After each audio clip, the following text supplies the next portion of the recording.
Have you ever wondered why a giant army wouldn't just attack their main target right away? In the war between the Romans and the Jewish people, something like that happened. Around 66 CE, Jewish rebels fought for independence from Rome. The Romans decided to take back control, but instead of heading straight for the Jewish capital, Jerusalem, they first conquered Galilee, a northern province. This video will explore why the Romans went to Galilee first and how the conquest played out. So the Romans learned during the first great Jewish revolt that it was a grave error to invade Jerusalem without first controlling the surrounding provinces. During the First Jewish-Roman War, in 67 CE, the Romans invaded Galilee. Judea was under Roman rule at the time of this struggle, which led to the destruction of Jewish villages, the eviction of its residents, and the seizure of territory for Roman military purposes. It also resulted in the Jewish temple being destroyed. Jewish resistance to Roman control in Judea was the first cause of the conflict. Although the causes of this uprising were complex, resentment at Roman taxes, cultural encroachments, and what was seen as a disrespect for Jewish religious customs had been boiling for years. To put a stop to the uprising, Emperor Nero dispatched the seasoned General Vespasian, which is also known as the Northern Revolt. This war is sometimes referred to as the Galilee Campaign. This was a Jewish insurrection against Roman authority. Vespasian recognized the importance of a strategic approach.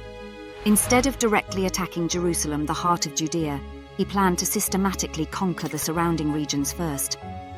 Vespasian's plan was to crush Jewish resistance across Judea, starting with Galilee.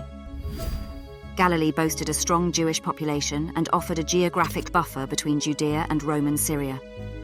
In 67 AD, Vespasian landed at the port city of Ptolemais with a massive army exceeding 60,000 troops.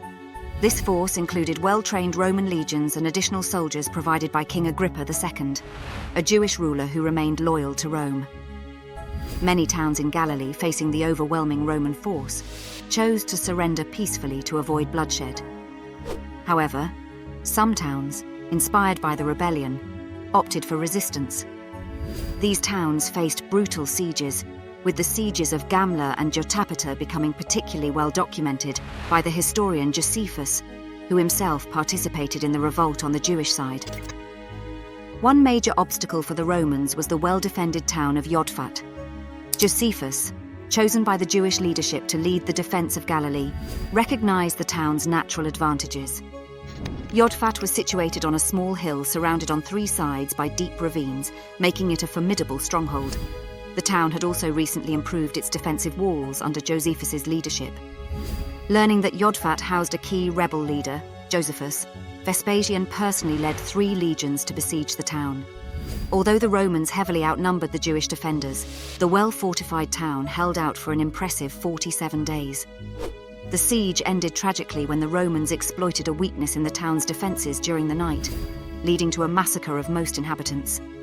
Josephus, however, managed to escape with a small group and hide in a cave for several days. This small group of rebels eventually ran out of food and water and had to sneak out at night to replenish their supplies. The group was found one night when 2 of the ladies who had sneaked away were tracked back to their hiding place. Rather than try to take them by force, which would have probably resulted in the deaths of many troops, the Romans attempted to persuade them to give in. The rebels accepted a mass suicide pact after being allowed one night to think over the offer. Through lot selection, the troops executed one soldier after another, slashing the throats of everyone until Josephus and one other guy remained alive. They had made a deal that 2 of them would give up, and that's how Josephus was caught. Josephus persuaded the commander to accept him as a prisoner instead of executing him after he was taken before Vespasian. Josephus became friendly with Vespasian, who would go on to become the Emperor of Rome. After being set free, Josephus assumed the name Flavius and was granted a position of distinction in the Flavian dynasty. With the support of the imperial family, he served as a court historian.